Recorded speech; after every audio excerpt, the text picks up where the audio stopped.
నేను జయశంకర్ గారు ఒక రోజు ఉద్యమంలో తిరుగుతా ఉన్నాం. ఆ పై ప్రాంతానికి పోయినాం, ఆదిలాబాద్ బహుశా ఏ ప్రాంతానికి పోయినామో. తిరిగి హైదరాబాద్ వస్తూ ఉన్నాం.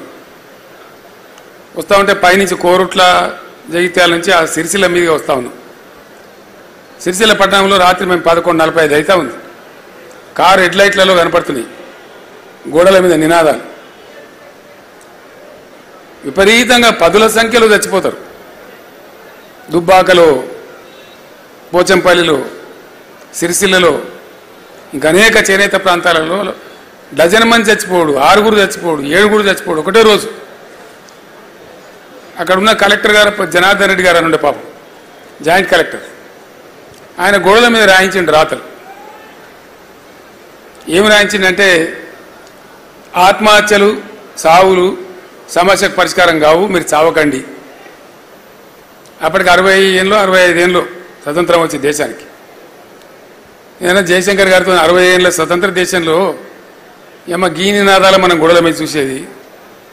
ప్రపంచం ఎటుపోతుంది, మనం ఎటుపోతున్నాం, మనం బతికేం సార్ ఈ తెలంగాణ అంటే. ఇక అయితే నీతో కావాలని కేసీఆర్ని దండాడాలి, ఇవ్వకుండా నువ్వు గట్టిగా మొండి ఉన్నావు, నువ్వే కొసదాకా నిలబడాలి, ఏం చేస్తావో చేయాలి అని. అంటే అట్లాంటి సందర్భాలు. తెలంగాణ అంటే అంత చులకన భావం, ఏహ్య భావం. తెలంగాణలో ఉండే శాసనసభ్యులకు ఓనోను కొంత మనసులో ఉన్నా ఏం చేయగలుగుతాం, మనం ఏం చేయలేం కదా.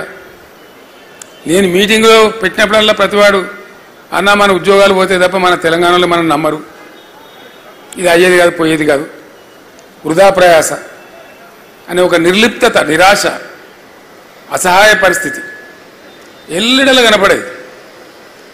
ఈ నిర్లిప్తత ఎంత పెరుగుతూ పోయిందో తెలంగాణ పరిస్థితులు కూడా, సామాజిక పరిస్థితులు కూడా అంత దారుణంగా దిగజారుతూ పోయినాయి. బతుకమ్మ అని ఒక సినిమా తీద్దామని మనం ప్రయత్నం చేసినాం. నేనంతా రాసిపెట్టినట్టు కథ, కానీ మన తెలంగాణలో దుర్మార్గులు ఎక్కువ కదా. వాడు దండన పోయి రిజిస్ట్రేషన్ చేసి వాడు మొదలుపెట్టిన దుకాణం. వాడు ఏం తీయలేదు, సన్నాసాలు ఏం లేదు.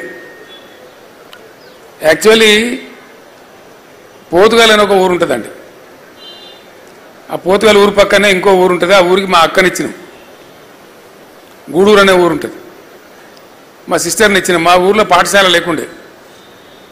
ఎంత గొప్పగా ఉండే తెలంగాణ అంటే, నేను ప్రైమరీ స్కూల్ చదువుకున్న టైంలో మా ఊళ్ళో సర్కారు స్కూలే లేదు.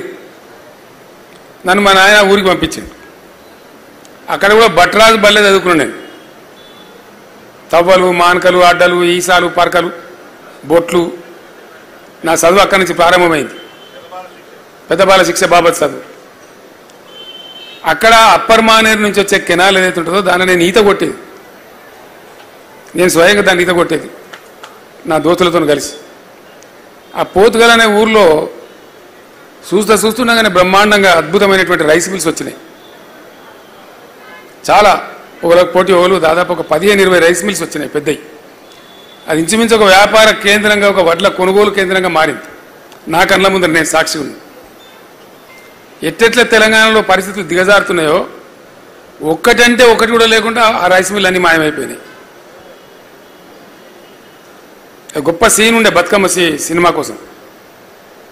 ఏ విధంగా పరిస్థితి దిగజారింది తెలంగాణలో అనేదానికి, అప్పర్ మానేరు కాలువ పారినప్పుడు ఎట్లా పెరిగింది, ఆ కాలువ బంద్ అవుతూ ఉంటే ఎండిపోతూ ఉంటే ఎట్లా పోయింది తెలంగాణ అనే దానికి సజీవ సాక్ష్యంగా నా కళ్ళ ముందు నేను సాక్షిగా ఉన్నటువంటి ఘట్టం. ఇట్లా అనేక చోట్ల ఇక చెప్పుకుంటూ పోతే రేపు గీయాల దాకా చెప్పిన ఉడవది.